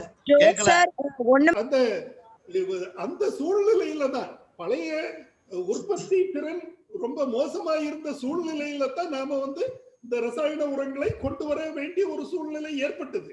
ஆனால் அன்றைக்கு கூட நாம இந்த மற்ற 10 வண்டி தொழு உரம் எல்லாம் போடுறது, ஏக்கருக்கு 10 வண்டி தொழு உரம் போடுறதுக்கு தான் இருந்தோம். ஆனால் விவசாயிகள் அதை செய்யவில்லை. ஏன் செய்யவில்லைங்கிறது வேற காரணம். மாடு குறைஞ்சு போச்சு, நமக்கு ரசாயன உர இயற்கை உரங்கள் கிடைக்காத ஒரு சூழ்நிலை வந்ததுங்கிறது ஒரு பக்கம் இருந்தா கூட, இந்த இது மரக்கிளைகளை காலத்துல இப்ப பொதுவா எல்லாம் முன்னாடி பருவடை இது இந்த எங்க ஊர்ல வந்து என்ன செய்வாங்கன்னா, அறுவடை முடிந்த பிறகு இந்த இது இலைகள் டெஃப்ரோஷியா, அத மாதிரி தஸ்பீசியா, இந்த மாதிரி மரங்களோட குலைகளை வெட்டி, இலைகளை வெட்டி அதை வந்து நிலத்துல போட்டு உழவு செஞ்சு என்ன போட்டு பக்குவப்படுத்துவாங்க. இந்த மாதிரி பக்குவங்கள் எல்லாம் இப்ப கிடையாது.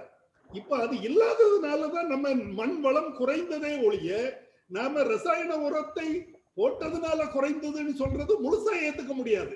என்ன ஒரு தவறு என்ன நடந்ததுன்னா, ரசாயன உரத்தை அளவுக்கு அதிகமாக கண்மூடித்தனமாக நமக்கு பேராசையினால விவசாயி அவர் 2 மூடை யூரியா போட்டாரு, அவருக்கு 10 டன் கிடைச்சது, நான் கூட ஒரு மூடை போட்டாச்சுன்னா 12 டன் கிடைச்சிடுமோ அப்படிங்கிற ஒரு ஆசையினால பேராசையினால தவறுகள் இழைக்கப்பட்டது. அத மாதிரி பூச்சி மருந்துகள் அடித்தது கூட இதே மாதிரிதான். தேவைக்கு அதிகமாக கண்மூடித்தனமாக பயன்படுத்தப்பட்டதுனாலதான் நிலங்கள் கொஞ்சம் கெட்டு போச்சு, இல்லைன்னு சொல்ல முடியாது. ஆனால் கெட்டு போனது பெர்மனன்டா கெட்டு போச்சுன்னு சொல்ல முடியாது. இன்றைக்கும் கூட நாம இந்த இயற்கை உரங்களை போட்டோம்னா நிலத்தை நாம பண்படுத்த முடியும். அதாவது ரசாயன உரங்களுக்கு முழுமையாக எதிர்ப்பு தெரிவிக்கிற நம்மாழ்வார் கூட என்ன சொன்னாருன்னா, 1 வருஷத்துல நிலத்தை மீட்டெடுக்க முடியும் அப்படின்னு தான் சொன்னார். அது என்ன, சோ அதனால இதெல்லாம் செய்ய முடியாதது கிடையாது. டோட்டலா நிலம் பாழ்பட்டு போச்சுங்கிறதெல்லாம் ஒரு ஏற்க முடியாத விவாதம். அதனால நாம அன்றைக்குள்ள சூழ்நிலைக்கு அதை செய்தோம், இன்றைக்குள்ள தேவைக்கு என்ன வேண்டுமோ அதை செய்யணும். நன்றி. How to convert polluted soil into fertile soil. அது இன்னொரு வகுப்புல நாம எடுப்போம்.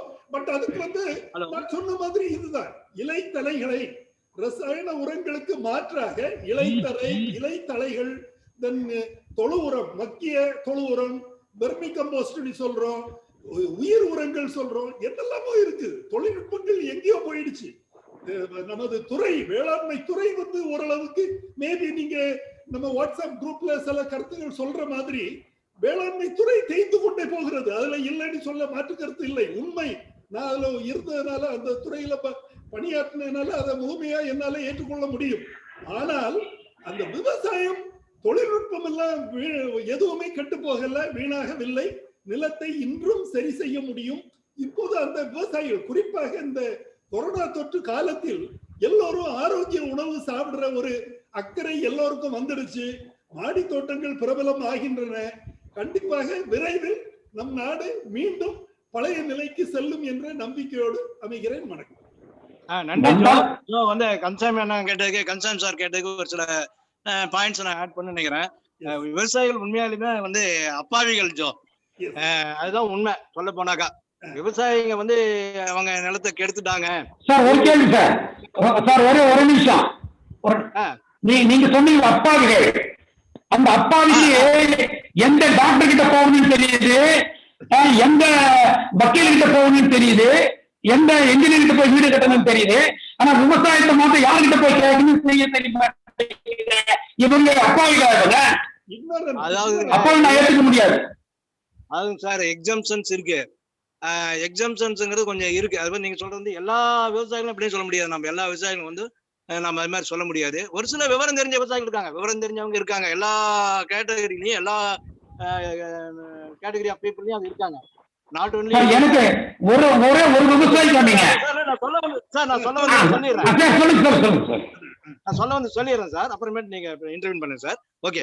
அதாவது இப்ப அர்பனைசேஷன், இந்த டெக்னாலஜி அட்வான்ஸ்மெண்ட், இண்டஸ்ட்ரியலைசேஷன், இதெல்லாம் பாத்தீங்கன்னாக்கா விவசாய நிலை பால்படுத்தியதுல அதனுடைய பங்கு பெரும்பங்கு இருக்கு. அதுல யாரும் மறுக்க முடியாது. இன்னைக்கு பாத்தீங்கன்னாக்கா ஈரோடு மாவட்டம், திருப்பூர் மாவட்டம், கரூர் மாவட்டம், சேலம் மாவட்டம், இதெல்லாம் திருமணி முத்தாறு, நொய்யல் ஆறு, பவானி ஆறு, காவிரி ஆறு, இதுல கொண்டு போய் பொல்யூட் பண்ற பாருங்க. இந்த காய்பற்றை கழிவுகள், அந்த ஆட்டுத்தோல், அதுல வரக்கூடிய அந்த கழிவுகள், இது மாதிரி கழிவுகள் நமக்கு டம்ப் பண்றது வேற எதுவுமே கிடையாது. நமக்கு தூயமா சுத்தமா ஓடிட்டு இருந்த நதிகள் இன்னைக்கு போற சாக்கடை வாங்கி போச்சு. கோவமாடும், திருமணி முத்தாறாகட்டும், எந்த நதிகளும் ஆறுகளும் பூரா சாக்கடை ஆகி போச்சு. இதுக்கெல்லாம் யார் காரணம்? விவசாயி காரணமா? விவசாயி காரணம் கிடையாது. விவசாயி காரணம் கிடையாது. அது பயன்படுத்தக்கூடிய பொதுமக்கள், அது பயன்படுத்தக்கூடிய இண்டஸ்ட்ரியலிஸ்ட், இவங்கதான் அதெல்லாம் காரணம். அது பொல்யூட் பண்ணதுனால இன்னைக்கு மண் வளம் கெட்டு போறதுக்கு அது மிக மிக முக்கியமான காரணம். இப்ப இந்த திருமணி முத்தாறு கீழே போற சாயப்பற்ற கழிவுகள், அந்த ஆட்டுப்பற்ற கழிவுகள்லாம் பாத்தீங்கன்னாக்கா ஆடு பதினெடுப்பக்கூடிய தோல், பதினெடுப்பக்கூடிய தொழிலிருந்து வரக்கூடிய கழிவுகள்லாம் அந்த இதுல வேற எந்த கிராப்புமே கல்டிவேட் பண்ண முடியாத அளவுக்கு அந்த திருமணி முத்தாறு படுகையில பூரா நம்ம கெட்டு போச்சு. அதே மாதிரிதான் நொய்யல் ஆற்று படுகையும் அப்படிதான். இதெல்லாம் விவசாயிகள் கஷ்டப்பட்டு சீர்படுத்திட்டு வர்றாங்க. இயற்கை விவசாயத்துக்கு மாறி அவங்க இந்த பசுந்தாள் உரங்கள், பசுந்தலை உரங்கள், இயற்கை உரங்கள், ஃபார்ம்யார்ட் மென்யூரு, அப்புறம் இன்டர் கிராப்பிங்கு, அது மாதிரி இலைதலைகள்லாம் போட்டு கம்போஸ்டிங் பண்ணி அது வந்து இயற்கையா இன்னைக்கு நிறைய பேர் இயற்கை விவசாயத்துக்கு மாறிட்டு வர்றாங்க.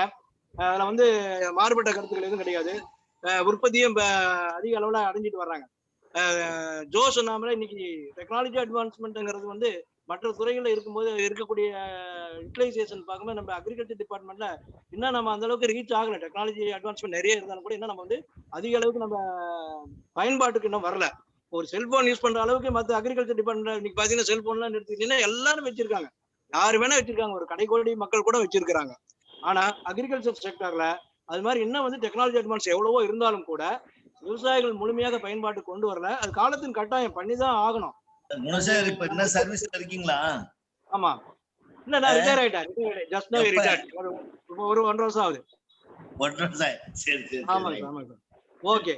அதனால இது காலத்தின் கட்டாயம். விவசாயிகள் இன்னைக்கு நிறைய இயற்கை விவசாயத்துக்கு மாறிட்டு வர்றாங்க. படித்த இளைஞர்கள்லாம் இன்னைக்கு சாஃப்ட்வேர் இன்ஜினியர்ஸ் எல்லாம் விட்டுட்டு இன்னைக்கு இயற்கை விவசாயத்தை வந்து நிறைய பண்ணிட்டு இருக்காங்க. நீங்க பாருங்க, நீங்க கூகுள்ல போய் சர்ச் பண்ணி பாருங்க, யூடியூப்ல பாருங்க, நிறைய சாஃப்ட்வேர் இன்ஜினியர்ஸ் விட்டுட்டு அக்ரிகல்ச்சர் வந்து இன்னைக்கு அக்ரிகல்ச்சரை மேம்படுத்தணும்னு வந்துட்டு இருக்காங்க. ஏன்னா அக்ரிகல்ச்சர் விட்டா வேற கதி கிடையாது நமக்கு. அக்ரிகல்ச்சர் என்னைக்கு நம்ம நெக்லெக்ட் பண்ணுமோ அந்த அளவுக்கு கவர்மெண்ட் முக்கியத்துவம் கொடுத்தாங்க. அக்ரிகல்ச்சர் கொடுக்கப்பட வேண்டும்ங்கிறது என்னுடைய ஆதங்கம். ஹலோ சார், நான் பதிவு செஞ்சுக்கிறேன். அதனால விவசாயிகள் எல்லாருமே பல்வேறு துறையினரும் அது பங்கு இருக்கு கெட்டு போறது காரணம். Hello sir, please. ஆமா கொஞ்சம் டைம் கொடுங்க சார். வேற வேற பணி இருக்குதா? ஹலோ ஹலோ சரி சார், அதாவது வந்து நீங்க இப்ப சாரு சொன்னாரு, ராசு சார் சொன்னது, கந்தசாமி சார் சொன்னது எல்லாமே ரொம்ப பிரமாதமா இருந்தது சார். அதெல்லாம் வந்து மாற்று கருத்துக்கள் எதுவும் இல்லை. ஆனால் நான் ஒண்ணு சொல்றேன். இப்ப சிக்கிம் இருக்கலாம் மாநிலம், நம்ம இந்தியாவில சிக்கிம் மாநிலத்துல வந்து எப்படி ஆர்கானிக் கல்டிவேஷன் சக்சஸ் ஆயிருச்சு, கவர்மெண்ட் இன்வால்வ் ஆயிருச்சு. விவசாயிகள் இன்வால்வ் இருந்தாலும் கூட கவர்மெண்டே இன்வால்வ் ஆகும் போதுதான் நீங்க சொன்ன மாதிரி இந்த மண் வளம் கூடுறதுக்கெல்லாம் அப்பந்தான் நிறைய வாய்ப்புகள் அதிகமா இருக்கு. என்ன பொறுத்தளவு கவர்மெண்ட் ஷுட் இன்வால்வ். இல்ல சொல்றேன், அதாவது நானே இப்ப சிந்தனை பண்றேன், மண்ணு வந்து கெட்டுதான் போய்கிட்டே இருக்கு இல்லன்னு சொல்ல. அதுக்கு பிறகு இப்ப நம்ம இயற்கை உரங்கள்லாம் போட்டுக்கிட்டே இருக்கோம். அது எத்தனை வருஷம் கழிச்சு மறுபடியும் அந்த சமநிலைக்கு வருங்கிறது நமக்கு தெரியாது. நம்ம இப்ப விவசாயம் உபயோகிச்சுக்கிட்டு இருக்கிறது ரெண்டையும் சேர்த்த உபயோகிக்கிறான். கெமிக்கல் ஃபர்டிலைசர் போடுறான், பூச்சி மருந்து கடையில பாத்தீங்கன்னா உரம் டெய்லி போய்கிட்டே தான் இருக்கு. பூச்சி மருந்து அடிச்சுக்கிட்டு இருக்கான், உரம் போய்கிட்டு இருக்கு. அது இன்னொரு பக்கத்துல பார்த்தா அதே ஃபர்டிலைசர் கடையில மண்புழு உரமும் வச்சிருக்கான், மண்புழு உரமும் வச்சிருக்கான். அவனு ஆர்கானிக்கும் வச்சிருக்கான், அது வச்சிருக்கான். அது சொல்ல முடியாது. அதனால கவர்மெண்ட் சுட்டி என்னும் பிறகு சார் மண்புழு இருக்குல்ல, மண்புழுவுல நம்ம பழங்காலத்து மண்புழு தான் அதிகமாக வளம் சேர்க்குது. ஆப்பிரிக்காவில இருந்த இப்போ ஒரு மண்புழு எந்த பிரயோஜனமும் இல்லைன்னு சொல்றாங்க விவசாயிகள். அதை பத்தி கொஞ்சம் அபிப்பிராயம் சொல்லுங்க. மண்புழு வந்து ஆப்பிரிக்காவில இருந்து வந்த மண்புழுல வந்து அதை உபயோகிக்க கூடாதுங்கிறது இயற்கை விவசாயிகள் சங்கமே தீர்மானம் போட்டிருக்காங்க. அதனால நாட்டு மண்புழுவை தான் உபயோகிக்கணும், அந்நிய நாட்டுல இருந்து வந்த மண்புழுவை உபயோகிக்க கூடாது அப்படின்னு எங்க பக்கத்துல வள்ளியூர், நெல்லை மாவட்டம் வள்ளியூர்ல இயற்கை விவசாயிகள் சங்கத்துல தீர்மானமே போட்டிருக்காங்க. இதை பத்தி உங்களுடைய அபிப்பிராயம் என்ன சார்? நான் ஒரு முதல் கருத்து நான் சொல்றேன், அப்புறம் அகிலம் யாராச்சும் சொல்லட்டும். அதாவது இந்த மண்புழுவை பொறுத்தவரையில எக்ஸாட்டிக் பிரீட் வந்து கொஞ்சம் அதிக அளவுல அது வந்து டைஜஷன் வந்து கொஞ்சம் குயிக்கா இருக்கும், என்ன நிறைய குவான்டிட்டி பண்ண முடியும். அதனால அதை நாம பயன்படுத்திட்டு இருக்கோம். ஆனா யாருமே நாட்டு மண்புழுவை பயன்படுத்த கூடாதுன்னு நாட்டு மண்புழுவை விலை கொடுத்து வாங்குறது நமக்கு வந்து ஒரு தேவை. ஒரு டன் மண்ணுன்னா எவ்வளவு மண்புழு தேவையோ அதை விட எக்ஸாட்டிக் பிரீட்ல செய்யும் போது குறைந்த அளவு மண்புழு போதும். அந்த எக்ஸாட்டிக் பிரீட் வந்து ரொம்ப பெரிய மண்புழுவா வளர்றதுக்கு வாய்ப்புள்ள இதனாலேயும் அதிக அளவுல அது அந்த ஹியூமஸ் உற்பத்தி அந்த மக்க வைக்கிற தன்மை உடையதுனாலையும் அதை அதிகமா பயன்படுத்துறோமே ஒழிய மற்றபடி அதுல ஒண்ணும் கிடையாது. இருப்பினும் நீங்க சொல்ற மாதிரி நாட்டு மண்புழு எப்பவுமே எல்லாமே நாட்டு கத்திரிக்காய் நல்லதுதான், நாட்டு வெண்டைக்காய் நல்லதுதான், அத மாதிரி நாட்டு மண்புழுவும் நல்லதுதான் வச்சுக்கலாம், ஒண்ணும் தவறு இல்லை. அது வந்து farmer preference, farmer choice. Government நீங்க வெளிநாட்டு மண்புழுவை தான் போடணும்னு சொல்லல, ஆராய்ச்சியாளர்கள் வெளிநாட்டு புழுவை தான் யூஸ் பண்ணணும்னு சொல்லல சார். Thank you sir. ஒரு நிமிஷம். ஹலோ, சொல்லுங்க சார். எக்ஸாட்டிக் எர்த்வார்ம்ஸ் வந்து இன்னைக்கு வந்து இப்ப டவுன் கம்போஸ்ட் எல்லாம் நிறைய இருக்கு. அது வந்து கம்போஸ்ட் பண்றதுக்கு வேற என்ன மாற்று வழி என்ன? அந்த கம்போஸ்ட் இமீடியட்டா வந்து நம்ம டைஜஸ்ட் பண்ணி வந்து எர்த்வார்மா கம்போஸ்டா மாத்தாக்கா குயிக்கா வந்து நமக்கு வந்து யூட்டிலிட்டிக்கு வந்துடும், நமக்கு கொண்டுறதுக்கு முடியும். அதனால எக்ஸாட்டிக் கம்போஸ்ட் வந்து கமர்ஷியலா வந்து பண்ணும்போது நம்ம வந்து எக்ஸாட்டிக் எர்த்வார்மை யூஸ் பண்ணிக்கிட்டு கமர்ஷியல் ப்ரொடக்ஷன் ஆஃப் எர்த்வார்ம் கம்போஸ்டுக்கு பண்ணிக்கிட்டு ஃபார்மர்ஸ் ஃபீல்ட்ல வந்து நம்ம வந்து இண்டிஜினஸ் வந்து இயற்கையா புழுக்கள் வளரணும், தானா வரணும். எங்கெங்கெல்லாம் சாணி அதிகமா போடுறோமோ அங்க வந்து தானா அங்க வந்து நிச்சயமா எர்த்வார்ம் இருக்கும். சாணை ஏரி எங்கெங்கெல்லாம் அதிகமா உபயோகப்படுத்தணுமோ அங்க இண்டிஜினஸ் எர்த்வார்ம் டெஃபினட்டா அந்த ஃபீல்ட்ல இருக்கும். அதுல எந்த விதமான மாற்று கருத்தும் கிடையாது. என் கண் கூட அதை பார்த்திருக்கேன், நானே உபயோகப்படுத்தி பார்த்திருக்கேன். அந்த சாணம் யூஸ் பண்ற இதுல இண்டிஜினஸ் எர்த்வார்ம்ஸ் வருது. அப்ப வந்து இண்டிஜினஸ் ஃபார்மர்ஸ் ஃபீல்ட்ல வந்து இண்டிஜினஸா வரக்கூடிய எர்த்வார்ம்ஸ் வர்றது மிக நல்லது. அர்பன் வேஸ்ட் மற்ற வேஸ்ட்டுகள்லாம் போறதையும் வந்து நம்ம எருவா மாத்தணும்னாக்கா அந்த எக்ஸாட்டிக் எர்த்வார்ம்ஸை யூஸ் பண்ணி அதை கம்போஸ்டா மாத்தி இப்ப kitchen gardens, urban gardens, roof gardens இது மாதிரி இதுக்கெல்லாம் நம்ம வந்து அது வந்து யூஸ் பண்ணலாம். இது வந்து தவறு கிடையாது. கண்டிப்பா. தேங்க்யூ.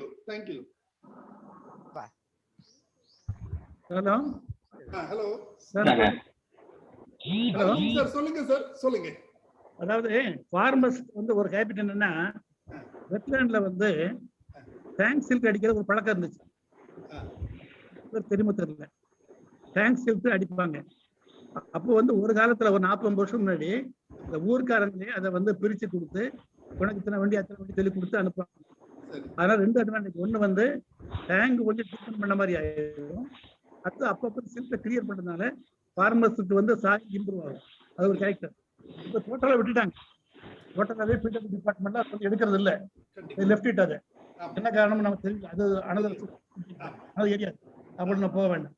அதனால நீங்க வந்து பயோஃபெர்டிலைசர்ஸ் வந்து நம்ம என்ன சொன்ன யூஸ் பண்ணும்போது ஆல்டர்னேட்டிவ் ஃபார்ம் சொல்லிட்டு இருந்தோம், ஃபார்மியர் மணியூர் ஆல்டர்னேட்டிவ் யூஸ் பண்ணலாம்னு சொல்லியிருந்தோம். ஆனா அந்த யூஸ் பண்ண முடியல. ஏன்னா இப்போ நம்ம பயோஃபெர்டிலைசரோ கெமிக்கல் ஃபெர்டிலைசரோ கொடுத்தாலும் கூட ஃபார்மியர் மணியூர் அது நம்ம காஜானஜி சார் சொன்ன மாதிரி வசதிகளை உரங்கள் போட்டால் தான் இம்ப்ரூவ்மெண்ட் இருக்கும். அவர் காஜா கரெக்டாக சொன்னாரு. அந்த காலத்துல வந்து பாத்தீங்கன்னா எல்லா வகையான இலைகளையும் பொழிஞ்சி அப்புறம் வந்து எல்லா இலையும் கட் பண்ணி விவசாயிகள் வந்து வயல்ல போட்டு இருந்தாங்க. அது நேச்சுரலே வந்துகிட்டு இருந்துச்சு. இப்போ இந்த பிராக்டிஸ் கொஞ்சமா குறைஞ்சிட்டு வருது. இல்லை அதாவது வந்து அதுக்கு வந்து குறைஞ்சி போச்சு. ஃபார்மியர் மணிகளும் இல்லை, அதுவும் குறைஞ்சி போச்சு. பட் நம்ம ஃபார்மர்ஸ் என்ன பண்ணாங்கன்னா, அவர் அண்ணன் சொன்ன மாதிரி கெமிக்கல் ஃபெர்டிலைசர்ஸ் சொன்ன உடனே அந்த ஒரு போட்டி போட்டு நிறைய போட ஆரம்பிச்சிட்டாங்க. ஒரு வருஷம் நல்லா இருக்கும், அடுத்த வருஷம் எப்படின்னு சொல்ல முடியாது. ஒருத்தர் 4 முறை போடுறாங்க, அடுத்த வருஷம் 5 முறை போடுறாரு. ஏன்னா அதிகமா ஈல்டு எடுக்கணும். பட் அந்த ஈல்டு வந்து குறைஞ்சி போகுது. அது நம்ம படிச்சது மாதிரி law of utility, law of diminution ஒரு பக்கம் இருந்தாலும் கூட இன்னைக்கு பாத்தீங்கன்னா தஞ்சாவூர் மாவட்டத்துல எனக்கு நாங்கள் ஒர்க் பண்ண காலத்தை பார்த்துருக்கேன். ஃபார்மர்ஸ் வந்து அவங்களுடைய ஓன் யூஸுக்கு தனியாக ஒரு ஃபார்ம் வச்சிருப்பாங்க. அது வீட்டு பக்கத்துல உள்ள நியரஸ்ட் ஃபீல்டுல 1 ஏக்கர் வரைக்கும் வச்சுக்கிட்டு அதில் ஒன்லி ஆர்கானிக் ப்ராடக்ட்ஸ் மட்டும் தான் போடுவாங்க. ஆர்கானிக் மட்டும் அப்ளை பண்ணுவாங்க. அந்த அந்த ப்ராடக்ட்ஸ் எடுத்து கொடுக்குற வழக்கம் அது தஞ்சாவூர்ல ஒரு 90 நடக்கக்கூடிய ஒரு ப்ராக்டிஸ் அது. ஸோ நம்ம காலத்தால் சொல்ல முடியாது. ஆனா இப்போ பசுமை புரட்சி பற்றி இடையில பேசணும். ஒரு காலத்துல நம்ம வந்து நம்ம உணவுக்காக வேலை தேடி வெளியூருக்குலாம் போனோம். வெளிநாட்டுல போய் நிறைய பேர் செட்டில். அதுக்கு நம்மளே வந்து வேலைக்கு உணவு திட்டம் கொண்டு வந்து நிறைய கொடுக்க ஆரம்பிச்சோம். அந்த ப்ரொடக்ஷன் காரணமே நம்ம தான். அதுக்கு வந்து short varieties, medium duration varieties, அப்புறம் வந்து வெரைட்டிஸ், அப்புறம் ஹைபிரிட்ஸ், அது போக வந்து நம்ம இன்ஆர்கானிக் பண்ணி ஒரு பெஸ்டிசைட்ஸ் எல்லாமே இன்னைக்கு தான் இது பண்ண முடியாது.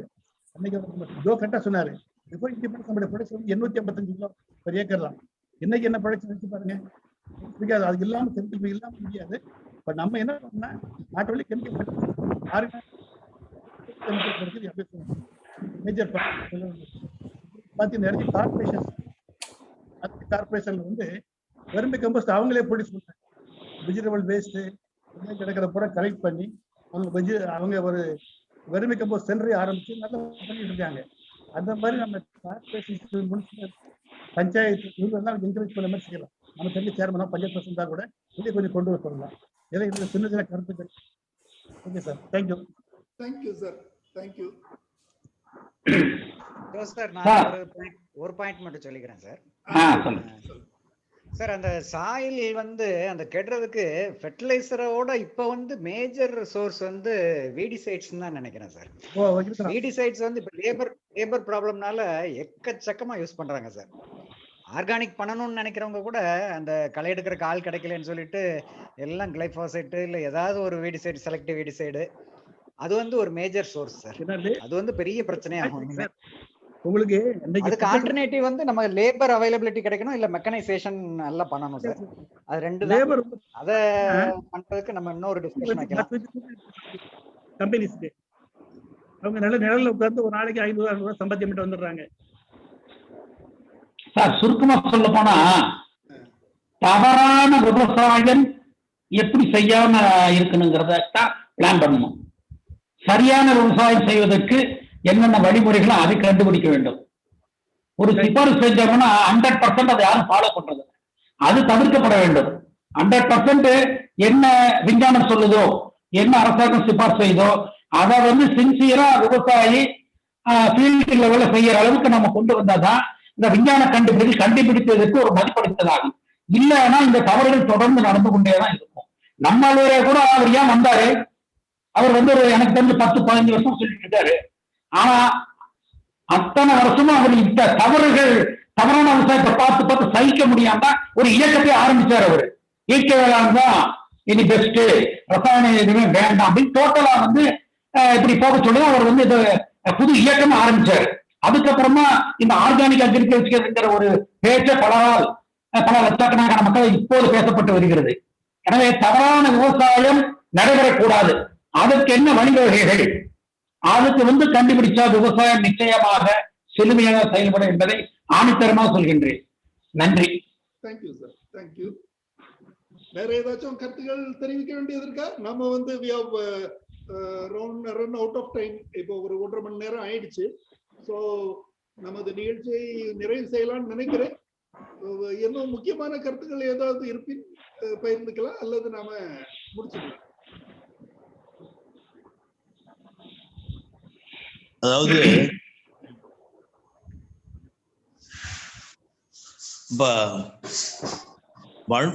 மண்புழு உரம் வந்து பாத்தீங்கன்னாக்கா எல்லா இடத்துலயும் வந்து நல்ல ஒரு முக்கியத்துவம் பெற்றுட்டு வருது. அது எல்லாருக்கும் தெரியும். அது வந்து இப்ப என்னுடைய இது பாத்தீங்கன்னாக்கா நான் வந்து ஒரு 1 இயர்ல வந்து 1000 tons ப்ரொடியூஸ் பண்றதுக்கு வேண்டிய அரேஞ்ச்மெண்ட்ஸ் பண்ணி அதை வந்து இப்ப நான் வந்து ப்ரோக்ராம் பண்ணி இது பண்ணிட்டு இருக்கேன். நான் பிளான் பண்ணிட்டு இருக்கேன். அதை வந்து இப்போ ப்ராக்ரஸ்ல இருக்கு. அதுக்கு எதனால சொல்றேன்னாக்கா, அந்த அளவுக்கு வந்து இப்ப வெர்மி கம்போஸ்டுக்கு வந்து நிறைய டிமாண்ட் இருக்கு. எல்லாம் வந்து இப்ப ஆர்கானிக் வந்து நிறைய பண்ணணும் அப்படின்றத வந்து எல்லாம் வந்து இது பண்ணிட்டு இருக்காங்க. அதனால ஒரே அடியா நாம வந்து இன்ஆர்கானிக்க வந்து சுத்தமா வந்து புறக்கணிக்க முடியாது. அது இன்ஆர்கானிக் வந்து நாம வந்து அதுவும் வந்து விவசாயம் இருக்கிற அக்ரிகல்ச்சர் இருக்க வரைக்கும் ரெண்டுமே வந்து இருந்துதான் ஆகும். வேற வழியே கிடையாது. ஏன்னா நம்ம வந்து செல்ஃப் சஃபிஷியன்சின்றது வந்து உணவுத்துறையில வந்து செல்ஃப் சஃபிஷியன்சி அடைஞ்ச போதிலும் கூட நம்ம தொடர்ந்து பெருகி வரக்கூடிய பாப்புலேஷனுக்கு ஏற்ற மாதிரி நாம வந்து உணவு உற்பத்தியை பெருக்க வேண்டிய சூழ்நிலை. அதையும் தாண்டி நாம வந்து எக்ஸ்போர்ட் மார்க்கெட்டை வந்து நாம பிளான் பண்ணும்பொழுது நமக்கு வந்து நிச்சயமா வந்து நாம இன்ஆர்கானிக் பயன்படுத்தி தான் ஆகணும். ஆர்கானிக்கை வந்து அதிகமா வந்து நாம பயன்படுத்துறதுக்கு, ஏன்னா ஆர்கானிக் அதிகமா பயன்படுத்தும் பொழுது நம்ம சாயில் மண் வளம் வந்து பாதுகாக்கப்படும் என்பதுதான் என்னுடைய கருத்து. அதனால அடுத்தது நீங்க வேற யாராவது பண்றேன்னா சொல்லுங்க. அனைவருக்கும் நன்றி. நன்றி சார். ரொம்ப தேங்க்ஸ். இதுவரைக்கும் நமது இன்றைய நிகழ்ச்சி தொடர்பான தகவல்களை நமக்கு திரு ராசு சார் நல்லபடியாக பகிர்ந்தாங்க. அது தொடர்பான நல்ல விவாதங்கள் நடந்தன. சாமி சார், ஆறுமுகம் சார்,